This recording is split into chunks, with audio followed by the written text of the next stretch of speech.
It's way too late at night, and the harsh glow of your monitor is literally the only thing illuminating your face in an otherwise pitch-black room.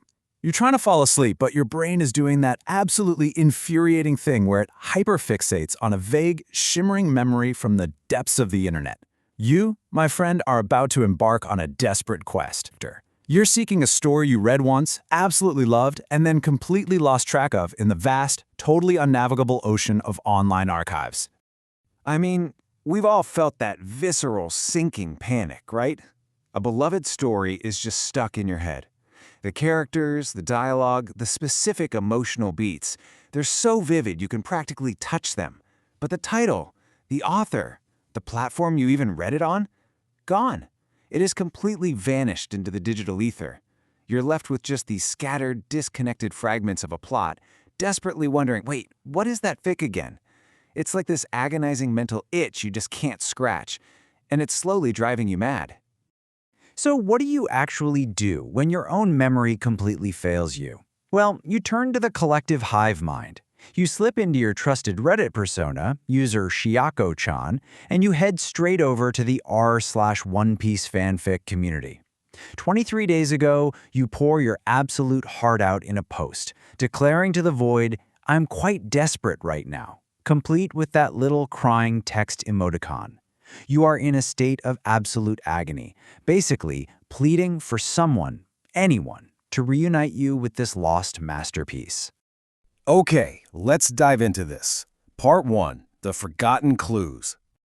To get any real help, you have to provide some breadcrumbs. You narrow the search right off the bat by specifying the core premise. The story features a femme Luffy. Now, this is a pretty popular trope, where the normally male protagonist of One Piece, Monkey D. Luffy, is depicted as female. But the catch in your lost story is that the world at large still totally takes her for a guy. This specific gender-bending trope, and all the hilarious mistaken identity hijinks to come with it, that's the engine driving the entire narrative you're trying to remember. So you actually map out this brilliant chronological sequence of reveals for the Reddit community. First, her mentor Shanks finds out at age 7 just because Makino tries to put her in a dress.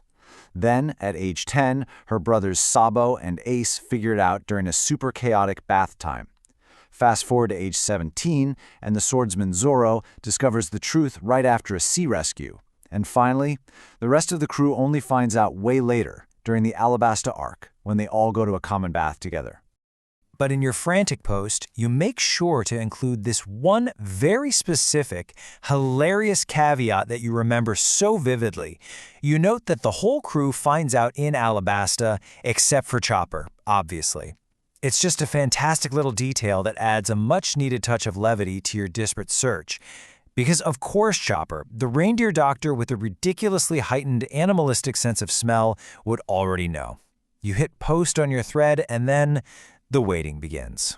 Moving right along to Part 2, Distractions and False Leads. Now the agonizing wait kicks in, and you are suddenly trapped in a pretty chaotic environment. You're being bombarded with all this surrounding Reddit chatter that distracts and honestly kind of taunts you.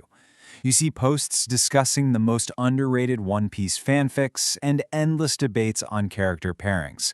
Ironically, you even spot a completely unrelated post complaining about a women disguised as man plot. There are random memes about Luffy being hungry and angry debates claiming fans only care about power scaling. And this brilliantly illustrates the whirlwind of unrelated fandom noise you have to sit through while your specific urgent question just hangs in the balance. Then, 22 days ago, it happens. A spark in the darkness. You get a notification, one new comment. Your heart races, your eyes widen. Is this it? Has the internet actually delivered? A user named MaxGoof296 has entered your thread, and they bring with them a sudden shining glimmer of hope. They ask if the story you're looking for might be a crossover. But alas, it's the classic false hope beat of literally any good treasure hunt. The fic you desperately want is a pure, unadulterated One Piece universe story. MaxGoof296's suggestion, a story called Queen of the Seas. It's a crossover with the anime Hitman Reborn. Oh man, the disappointment is heavy. You have to swallow your frustration and politely reply, No, it's not this one, but thank you very much for trying. You are officially right back to square one. Which brings us to the climax. Part 3, the treasure unearthed. Exactly 21 days ago, your device buzzes again. Another comment. The anticipation is almost too much to bear this time around. You open the thread, and this sense of renewed yet highly guarded hope washes over you. User Snufflepuff has entered the chat. And get this, they don't ask clarifying questions. They don't offer vague maybes or half-remembered guesses. They simply deliver the finishing blow to your misery. Snufflepuff_ writes 4 beautiful, incredibly confident words. I got you. Followed immediately by the title, Pirate King is a title, and a direct link to the archive of our own website. This is the moment of absolute triumph. You click the link, and immediately all the memories flood back in vivid color. The Makino scene, the bathhouse chaos, Zoro's rescue. It is all right there. Snufflepuff_ has perfectly, flawlessly solved your mystery. They actually found the treasure. So the crucial point here is that the sheer euphoric relief you feel is unmatched. You immediately fire back a reply. Oh yes, it's this one. Thank you so much. You can practically feel the physical weight lifting off your shoulders. The quest is complete. The itch has finally been scratched. The lost has been found, safely bookmarked for you to read all over again. Ultimately, your desperate plea to the universe garnered a very modest 12 upvotes. It wasn't some huge viral sensation, it didn't break the internet or hit the front page of Reddit. But it didn't need to, right? It proves that even a tiny digital footprint, cast out into the right niche community with the right specific clues, can yield legendary results.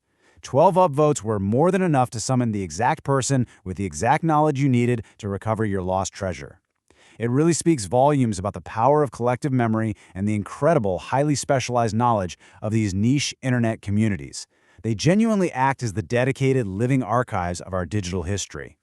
It really makes you step back and realize the sheer power of these online archives and the dedicated communities that guard them. Which brings us to the end of our explainer today. And honestly, it leaves me wondering about your own unresolved quests. What lost digital treasure are you still desperately searching for? Is there a half-remembered story, a deleted video, or a long-lost image just waiting in the back of your mind for its own Snufflepuff_ to come along and say, I got you? Keep searching, keep asking, because the internet never truly forgets.